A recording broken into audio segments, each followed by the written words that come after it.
Muy bien, muy buenas tardes, estimados participantes. Les doy una cálida bienvenida a Lawyer. Soy Amileta Mayo y hoy tengo el placer de presentarles la primera sesión del Diplomado de Procedimiento Administrativo Sancionador con el tema Derecho Administrativo y Administración Pública, que será desarrollado por el distinguido doctor Eric Cuba Meneses, quien es abogado, magíster y doctor en Derecho, especializado en Derecho Administrativo, Regulación y Contratación Pública, proyectos de inversión y gestión pública. Es asociado senior en Rubio Leguía Norman y profesor investigador en la Universidad Científica del Sur, además de ser profesor ordinario en la Universidad Nacional Mayor de San Marcos.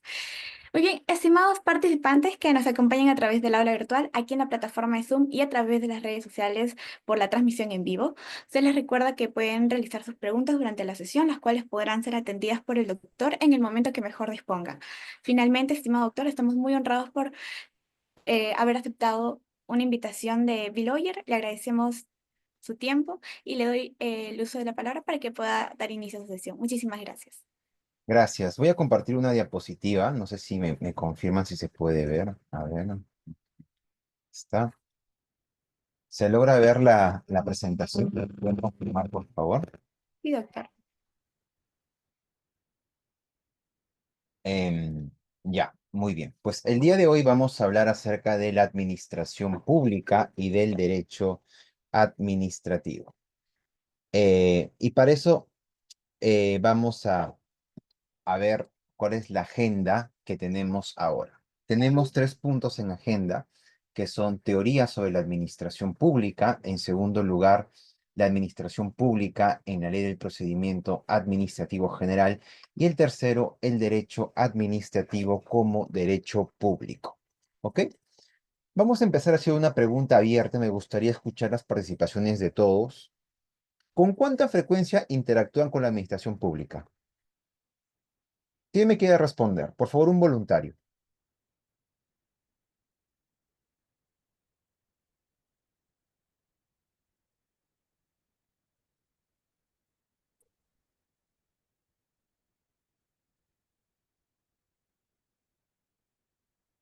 ¿Alguien podría ayudarme, por favor? Dicen, A ver, ¿con cuánta frecuencia interactuamos con la administración pública? bueno, en todo, cuando vamos a pagar el tema de los impuestos, algún servicio, siempre estamos con la administración pública, ¿no? Entonces, es parte de nuestro cotidiano vivir, si se podría decir, no es parte de nuestro quehacer de cada día. Ok, muy bien. Otra intervención, por favor.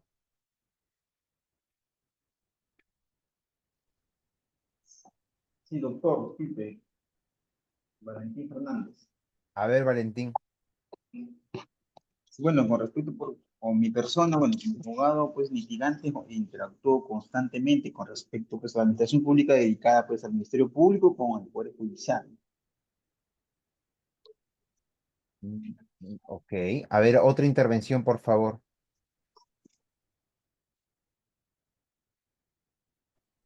Buenas tardes, Cintia A ver. Capistán les saluda. Eh, bueno, yo soy una trabajadora para la Superintendencia Nacional de Migración. Entonces, en un caso, vemos constantemente lo que es este, eh, trámites, ¿no? Que tengan que ver directamente con el Estado. Ya, ok, si tramites con el Estado, está bien. A ver, para eso, uy, no está avanzando mi diapositiva, ¿no? Esta de acá era, ¿con cuánta frecuencia interactuamos con la administración pública? A ver, tenemos aquí una frase que dice, no hace falta a veces un gobierno que sea perfecto, sino un gobierno que sea justo. ¿Qué entendemos por eso, chicos? ¿O qué, a qué nos hace referencia? ¿Por qué debemos buscar en todo momento mejor buscar algo que sea más práctico en vez de buscar lo perfecto? A ver, Jack. ¿Qué tal, doctor? Buenas tardes. Mi nombre es Jack. Yo considero, doctor, que ante esa frase que lo está planteando, pienso que podría existir tantas leyes en realidad planteadas en un sistema de gobierno, pero si no se aplica y no se ajusta ello a la realidad, considero que no sirve tanto en realidad, pues no, o sea, tendría que ser bastante práctico, como lo señala, en el sentido de que debe estar ajustado, ¿no? Y debe aplicarse, pues, tal cual sea la necesidad de la situación en donde suscitan diferentes hechos, doctor. Gracias. Muy bien, excelente. Gracias, Jack. Entonces, ahora vamos a ver a continuación un poco, luego de haber reflexionado sobre cuál es la naturaleza de estas teorías de la administración pública, vamos a pasar un poco a hablar sobre las teorías del origen de la administración pública. Y para empezar hablando de eso, tenemos que ver cuáles son las tres teorías que van a ser objeto de estudio, que al menos teorías de forma, digamos, con una finalidad más ilustrativa o educativa, porque teorías tenemos un montón. Entonces, no es la idea tampoco el día de hoy abordar todas las teorías, sino únicamente abordar algunas que nos vayan a permitir entender de una mejor manera cómo nosotros debemos enfocar adecuadamente el concepto de administración pública. Y para eso vamos a ver la primera, que tiene que ver con el criterio subjetivo, que es una vertiente orgánica, la vertiente de Garrido Falla. ¿Qué nos dice esta teoría que tiene que ver con el criterio subjetivo? Que la administración pública es un conjunto orgánico, ¿no? ¿Cuál es la crítica que se le da a esta teoría? Que a veces se puede confundir el concepto de administración pública con el concepto de Estado propiamente, ¿no? Tenemos también la vertiente subjetiva, que es de García de Entierría, que la administración pública es una persona jurídica. La crítica que se le da es que la administración pública no tiene personalidad jurídica, pero el Estado sí la tiene, ¿no? Hay una segunda tanda de definiciones que tiene que ver con el criterio funcional. Y en el criterio funcional vamos a decir, vamos a comentar que se prefiere a veces definir a la administración pública atendiendo a sus funciones o a su finalidad determinada. Entonces buscamos a la administración pública como algo que tiene una finalidad puesta. La crítica aquí es que todo poder público busca el interés público. Y finalmente tenemos también una concepción jurídica formal que nos señala que es la administración pública quien a veces actúa con cierta potestad administrativa, con independencia del poder que se trate, e incluso aun cuando ésta puede ser privada, ¿no? Antonia Bruña, el profesor Paz Rector de la Universidad de Piura, nos dice que esto ayuda a identificar las funciones de los diferentes poderes que hay en el Estado. Y eso es algo que ustedes van a ver a lo largo del diplomado también, cómo las funciones del poder se van operativizando para poder ejercitar propiamente la función administrativa, ¿no? La administración pública en la Ley del Procedimiento Administrativo General. En este diplomado que ustedes están llevando, algo muy importante que siempre lo van a tener presente tiene que ver con la presencia de la administración pública. Y la administración pública se va a encontrar presente en todo momento, sobre todo cuando revisamos una norma que se conoce, que la deben conocer ustedes, que es la Ley del Procedimiento Administrativo General. Entonces nos vamos a preguntar, ¿qué hace la administración pública?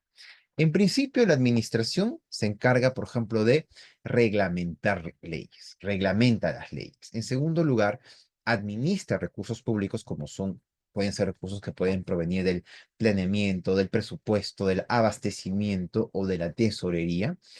Administra también recursos humanos como son empleo público o el servicio civil. También se va a encargar de administrar el patrimonio fiscal, como son bienes muebles e inmuebles.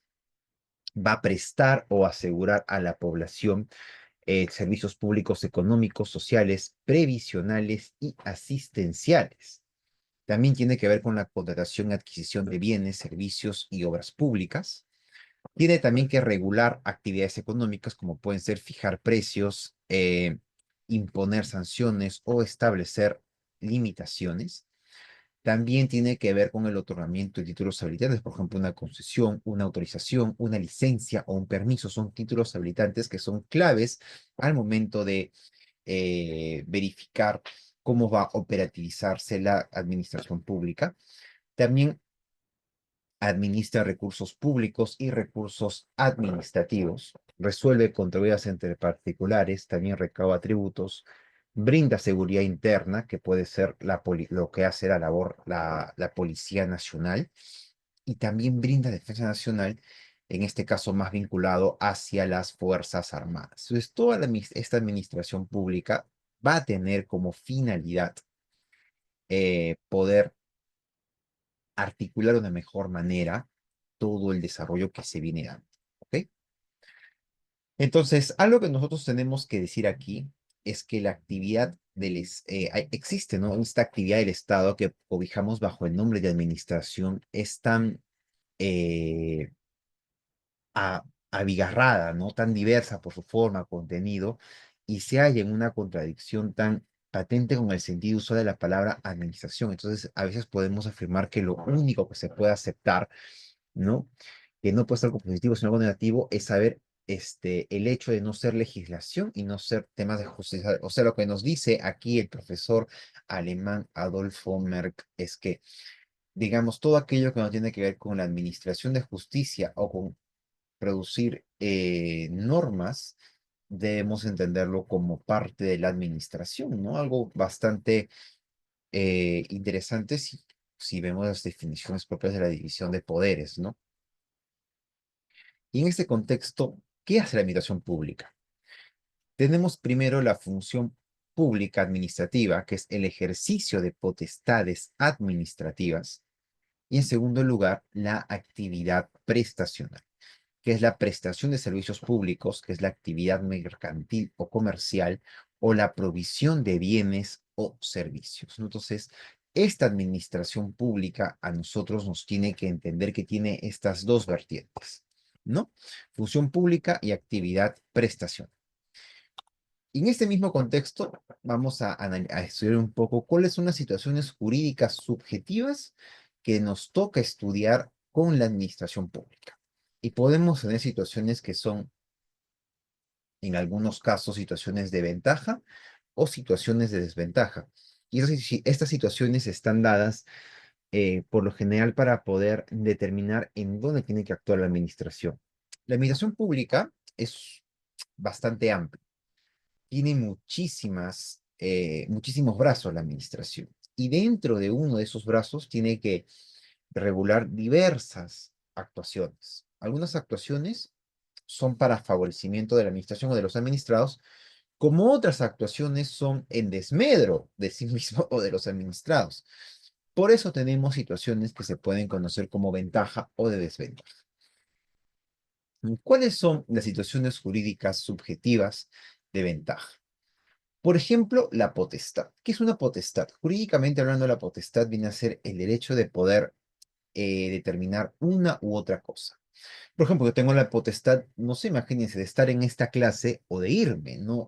Entiendo que nadie se encuentra presente de forma obligada, sino se han apersonado por voluntad propia, ¿no? Entonces, es una potestad. Yo ejerzo una potestad. Entonces, cuando ustedes, por ejemplo, vienen a esta clase por voluntad propia, están ejerciendo una situación que les genera un beneficio en el sentido de que no es un castigo, quiero pensar eso, o no están siendo obligados. Entonces, están en una situación de ventaja, ¿ok?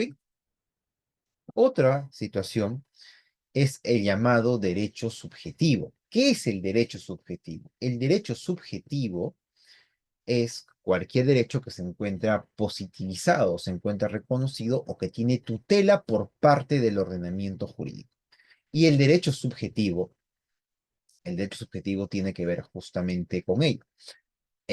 Tenemos que ver acá cómo hay derechos como propiedad, posesión, etcétera, que de una u otra manera se encuentran presentes, ¿no?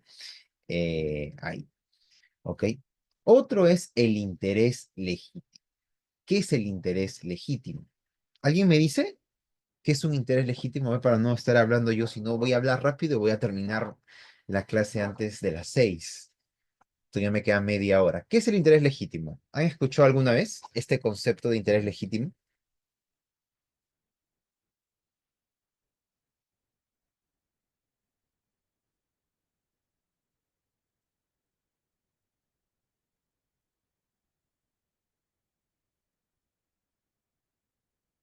Chicos, ¿qué es el interés legítimo? Pueden usar el chat si quieren. ¿Dónde está aquí? A ver, Bueno, adelante. nosotros, sí, en resumen, es cuando lo ejerce, es la condición que tiene una persona, en este caso, es parte de un determinado proceso, ¿no? Desde mi punto de vista. Mm, ya, ese es un interés procesal, pero es válido.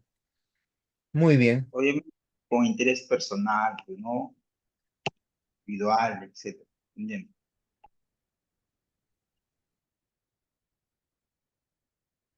Ya, muy bien. Eh, continuemos. ¿Otra opinión?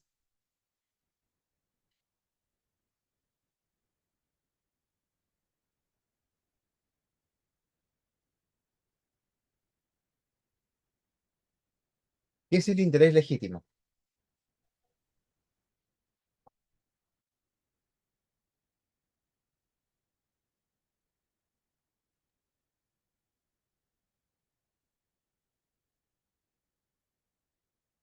Bueno, el interés legítimo es un concepto que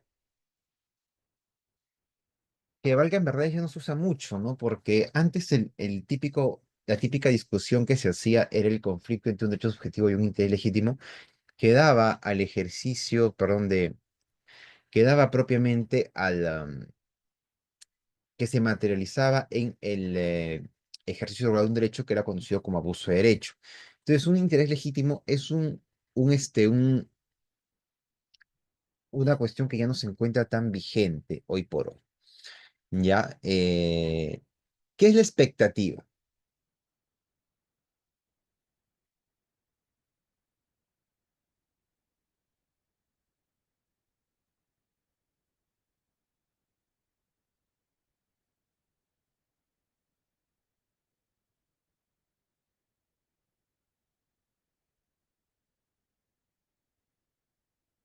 ¿Quién me dice qué es la expectativa?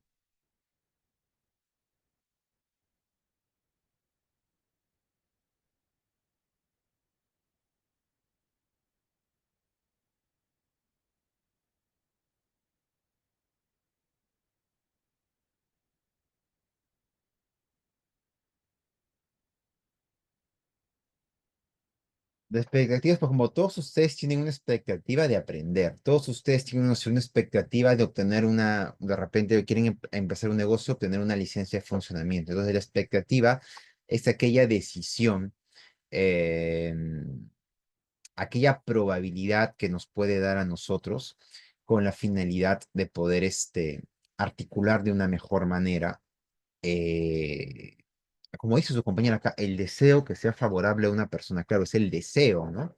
La expectativa, eso es lo que yo espero, ¿ya? Y el derecho extrapatrimonial es aquel derecho que para nosotros va a ser sumamente importante en el sentido de que este derecho va a permitir una afiliación de una manera permanente, porque genera un vínculo con, por ejemplo, un menor hijo, ¿no? Entonces, siempre hay una familia, la unión, ¿no? Las ganas de poder apoyarse mutuamente. Así como tenemos situaciones jurídicas de ventaja, también tenemos situaciones jurídicas de desventaja. ¿Cuáles son?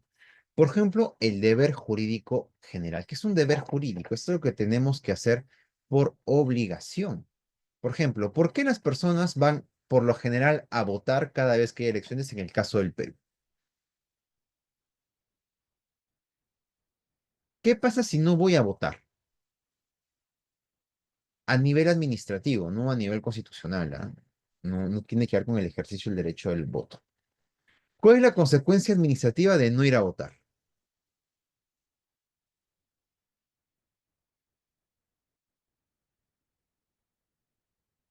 Una multa. ¿Y les gusta pagar multas a ustedes?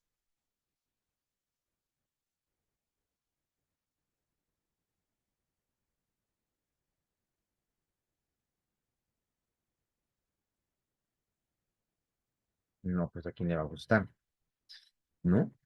Este, Ese es el deber jurídico general, ¿no? Por ejemplo, el pago de una multa. Entonces, el pago de una multa puede terminar generando problemas. Debería ser voluntario y virtual. Bueno, Sí, mientras no sea voluntario y virtual, cuando sea voluntario y virtual, entonces esto de aquí ya no va a ser de desventaja, sino va a ser ¿qué cosa? Una potestad, si fuese voluntario. Pero como no es voluntario, es de desventaja porque es obligatorio. No sé si me dejo entender. ¿Se deja entender este ejemplo?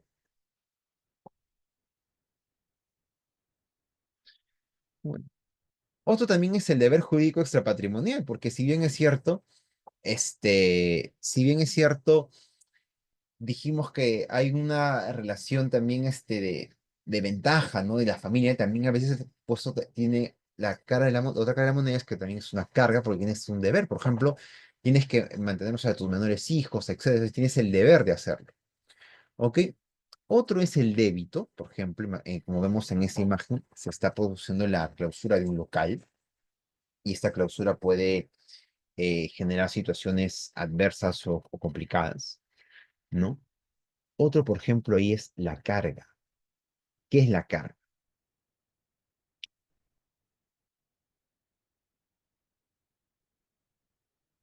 Chicos, ¿qué es la carga?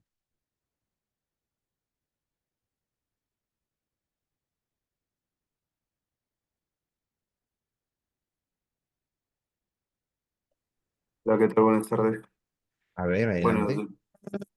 Bueno, es catalogada como una modalidad del acto jurídico, ¿no? Al lado del plazo y la condición, que también está presente como una de las modalidades del acto administrativo, eh, y que implica que si es que no se desarrolla una determinada actividad, se puede perder un derecho o un beneficio. Muy bien. Acto de gravamen. A ver, Andrea, desarrolla un poco la idea de acto de gravamen.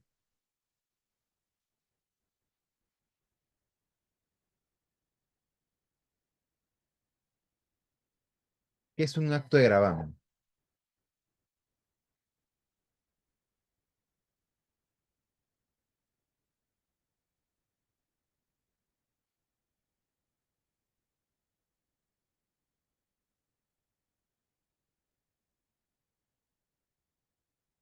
Posición que afecte un derecho o un interés en el acto administrativo, sí.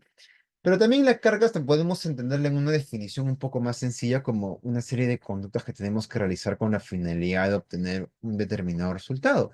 Por ejemplo, si quieren obtener un trámite, probablemente tengan que ir a hacer una cola. ¿Ok? Otra opción, o perdón, otra situación jurídica de desventaja es la llamada sujeción, que lo vemos, por ejemplo, con el tema de las Fuerzas Armadas y la Presidenta de la República, ¿no?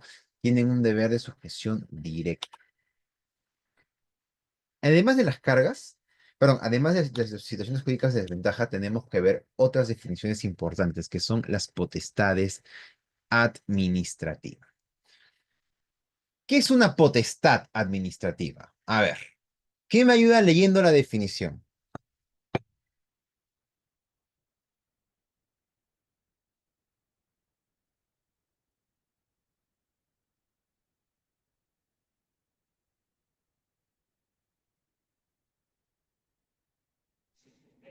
Doctor, yo le ayudo. A ¿Me ver, la escucha adelante. bien? Ok, definición. Poder de actuación que la ley confiere directamente a las administraciones públicas y que las facultan para realizar actuación con fines de interés general o público. Este poder faculta para ejercer actuación administrativa que crea, modifique o extinga situaciones jurídicas, los cuales recaen en los administrados, imponiéndoles obligaciones y situaciones jurídicas de forma unilateral e incluso sin contar con su voluntad o consentimiento. Muy bien. Galia, qué reflexiones te invitan a tener esto? Me indica que la potestad administrativa a la cual nos referimos en este caso en particular eh, es una facultad que tiene la administración pública para realizar diferentes actuaciones, ya sea a favor nuestro o, bueno, ventajas y desventajas, como usted decía, dado que con esto crea, modifica o extingue las situaciones jurídicas que se desarrollan entre unos y otros ciudadanos, los cuales están bajo el gobierno de la administración pública. Ya, claro, efectivamente. Y vamos a ver ahora algunas potestades que están acá. Por ejemplo, una potestad de privilegio o autotutela. ¿A qué le suena eso?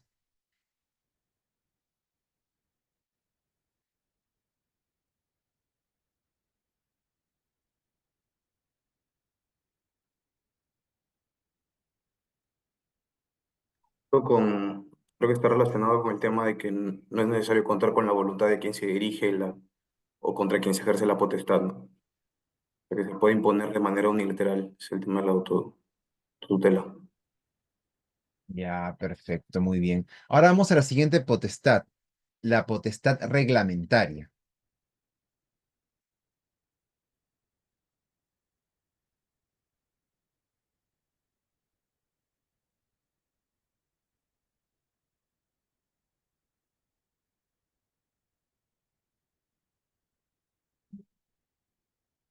Legislar instituciones jurídicas. A ver, a ver, Galia, ¿cómo es eso? ¿Cómo legislar instituciones jurídicas? Sí, es la facultad de emitir disposiciones normativas que van a reglamentar las relaciones jurídicas entre los administrados.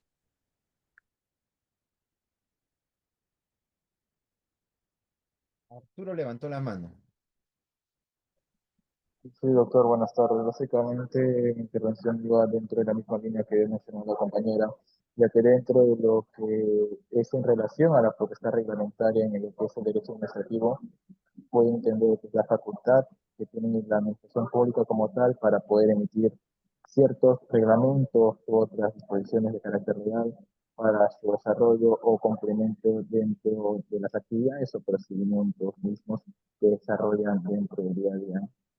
Y esta figura de la potestad reglamentaria puede tener ciertas características que lo pueden regir bajo el carácter general o abstracto que puede tener en el sentido de que son aplicables, estas normativas son aplicables para todas las personas que se encuentren en condiciones de establecer y iniciar el procedimiento administrativo y además de que sirve como función complementaria, puesto de que en paralelo a las normas o reglamentos que estas pueden emitir, se tienen que ajustar a las otras existentes que tienen mayor jerarquía. Muy bien, perfecto. ¿Qué es una potestad de planificación?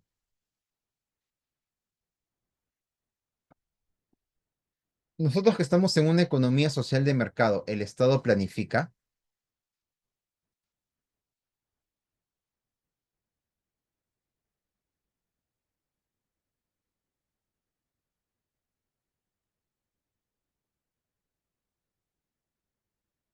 CEPLAN. Muy bien. Sí, ¿no es cierto? Sí, sí, sí planifican, ¿no? Una potestad expropiatoria. Voy y te quito algo. ¿Qué quiere decir eso? Chicos, espérenme un segundito que me está entrando una llamada que estaba esperando, por favor, solamente 2 minutos.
Ok, chicos, disculpen la interrupción. Bueno, entonces estábamos hablando aquí de las diversas potestades que se tiene en el Estado, entre las que destacan las que hemos estado hablando. También tenemos una potestad tarifaria en materia de servicios públicos, entre otras, ¿no?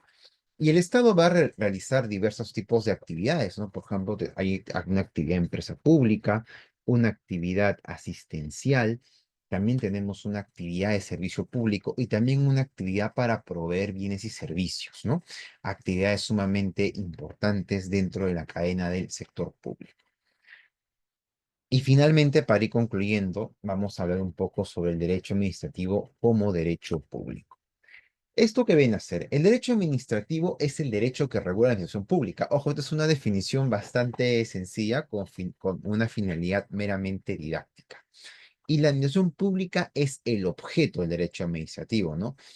Tenemos Estado, gobierno, administración pública. ¿Cuál es el concepto que tiene el derecho administrativo? Tenemos muchísimas definiciones que aporta el derecho administrativo. Por ejemplo, el profesor Martínez López Muñiz, catedrático español de Derecho Administrativo, lo señala como el conjunto de normas de derecho público que regulan la organización y la actividad de las administraciones públicas. El profesor Gordillo, profesor argentino, dice que el derecho administrativo es la rama del derecho público que estudia el ejercicio de la función administrativa y la protección judicial que se le da a esta función administrativa. Tenemos un profesor italiano, Sanovini, que dice que el derecho administrativo es aquella parte del derecho público que tiene por objeto la organización, los medios y las formas de actividad en las administraciones públicas y las relaciones jurídicas entre aquellas y los sujetos. Profesor Roberto Drumi, que falleció hace un par de meses, jurista argentino, nos dice que el derecho administrativo es el conjunto de normas y principios que regulan y rigen el ejercicio de una de las funciones del poder y de la función administrativa que es. El profesor Posada, que es profesor español, nos habla del origen jurídico de la actividad encaminada a procurar la buena disposición de las administraciones públicas. ¿Cuáles son las características que tiene el derecho administrativo? Se señala que es un derecho autónomo, desarrolla sus propios principios y normas y además que tiene un interés público. Es un derecho interno porque regula la administración hacia adentro, ¿no? Regula las relaciones entre las administraciones públicas y las relaciones entre estas administraciones y los particulares. Es un derecho de organización porque las normas administrativas determinan la estructuración jerárquica de los órganos administrativos de acuerdo con los lineamientos establecidos en cada administración pública. También decimos que es un derecho de privilegios porque regula las potestades administrativas. Tenemos una potestad sancionadora, disciplinaria, etc. Es un derecho de garantías, porque establece las garantías de los particulares, dando una especial protección judicial al individuo para compensar aquellas atribuciones que se pueden otorgar a la administración y remarcar el control judicial que tiene que haber sobre la actividad administrativa. Y algo muy importante, tenemos que ver acá el 6, que es un derecho evolutivo. Y es un derecho evolutivo porque es un derecho que se encuentra en constante evolución, no es un derecho que se va a quedar estático, es un derecho que constantemente está cambiando, cambia de un momento a otro. Hoy por hoy, por ejemplo, la administración pública afronta una serie de desafíos derivados sobre todo del uso de la inteligencia artificial. Y este carácter evolutivo es trascendente porque el derecho administrativo se tiene que adaptar a nuevas situaciones. Y los diferentes países han venido consolidando su derecho administrativo con rasgos propios que derivan de sus necesidades y conveniencias específicas con menor o mayor influencia o autonomía. El profesor español Eduardo García Entiarría señala que hay una evolución de esquema de derecho administrativo, que pasa, por ejemplo, de un Estado policía a un Estado de Derecho hacia un constitucionalismo. Bueno, eso no lo vamos a conversar el día de hoy, pero en el ciclo de la evolución del derecho administrativo vamos a ver constantemente esto, ¿no? El profesor Juan Carlos Casañe también señala que el derecho administrativo posee una serie de caracteres muy importantes, pero que en principio es un sistema de normas y principios que nos sirven para poder ayudar al mejor funcionamiento de la administración pública. Además de eso, chicos, el derecho administrativo es un derecho que se encuentra relacionado, es un derecho que se encuentra relacionado con otros derechos. Por ejemplo, con el derecho constitucional, nadie puede negar la vinculación estrecha que existe entre el derecho constitucional y el derecho administrativo. En general, todas las reglas del derecho emanadas de los poderes constituidos están subordinadas a la Constitución. También en el derecho penal se encarga de penalizar delitos, de mantener en estricto orden el sector de la administración, el orden indispensable y de obligar a los empleados públicos a observar una conducta ajustada a los deberes que la función les impone, ¿no? También el derecho financiero. Sus relaciones son estrechas ya que los órganos y las formas de aplicación de las leyes financieras son de carácter administrativo. También al derecho procesal. Los litigios que tienen su origen en los llamados actos de administración, por ejemplo, el proceso contencioso administrativo aparece acá.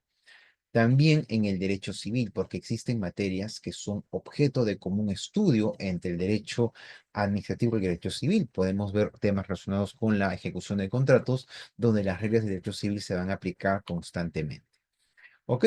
Entonces, las relaciones jurídico-administrativas que se van a configurar a lo largo del tiempo van a ser principalmente la administración hacia los administrados y la administración con la propia administración. Pero no solamente eso, sino que la administración también tiene que resolver algunos conflictos que se van a suscitarse entre los dos administrados o entre el administrador y la administración en los llamados procedimientos trilaterales, ¿no? Hay subdisciplinas en el derecho administrativo, que pueden ser como materia tributaria, materia aduanera, en materia de consumo, en materia de competencia, en materia de propiedad intelectual, minería, energía, telecomunicaciones, regulación de servicios públicos, municipal, ambiental, entre otros. El derecho administrativo es una rama, como la administración pública, si decimos que derecho administrativo es la rama que estudia la administración pública, y la administración pública está presente en tantos ámbitos de la vida, pues definitivamente su ámbito de actuación va a ser sumamente amplio, ¿no? Hay otros derechos que se van a aplicar, como son el constitucional, el civil, el penal, el laboral y el societario. ¿Ok? Y el derecho administrativo es un derecho donde la administración se encuentra sometida, y se encuentra sometida porque a veces ocurre el monopolio de la fuerza, ahí está la potestad tributaria, la potestad expropiatoria, la regulación y la sanción en general. En suma, la administración pública es un ente sumamente complejo, y dentro de este ente sumamente complejo se va a encontrar presente diversas acepciones de derecho administrativo, entre las que destaca esta de aquí.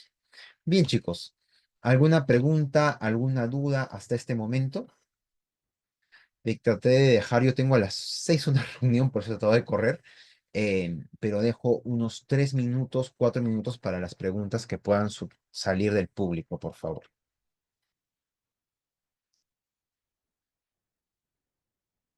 Sí, muy bien, estimado doctor. Muchísimas gracias por su excelente ponencia. Estimados participantes, si tienen alguna duda, alguna consulta, pueden realizarlo en este momento. Igual está abierto el micrófono para que puedan hablar o dejar su consulta también en la bandeja de chat.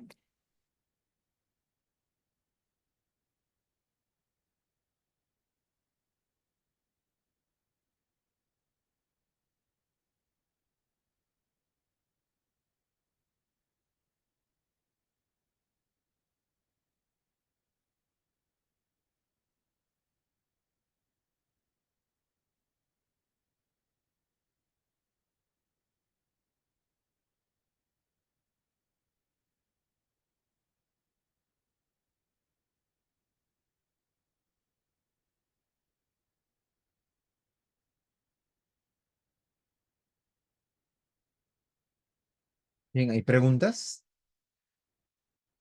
Sí, doctor, en la bandeja de chat hay 3 A ver, preguntas. ¿cuál es la diferencia entre un procedimiento sancionador y disciplinario? Bueno, podemos empezar con las semejanzas. Tanto en un sancionador como en un disciplinario se establece el poder de castigar. el procedimiento administrativo sancionador, como usualmente lo se conoce, tiene que ver con una sanción administrativa que se le da a alguien por haber cometido algún tipo de infracción administrativa.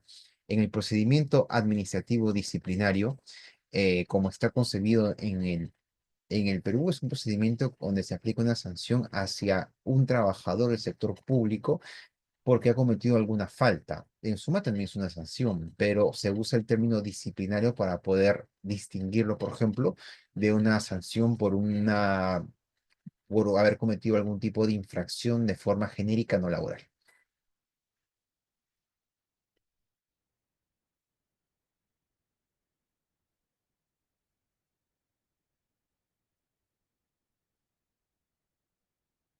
¿Alguna otra pregunta?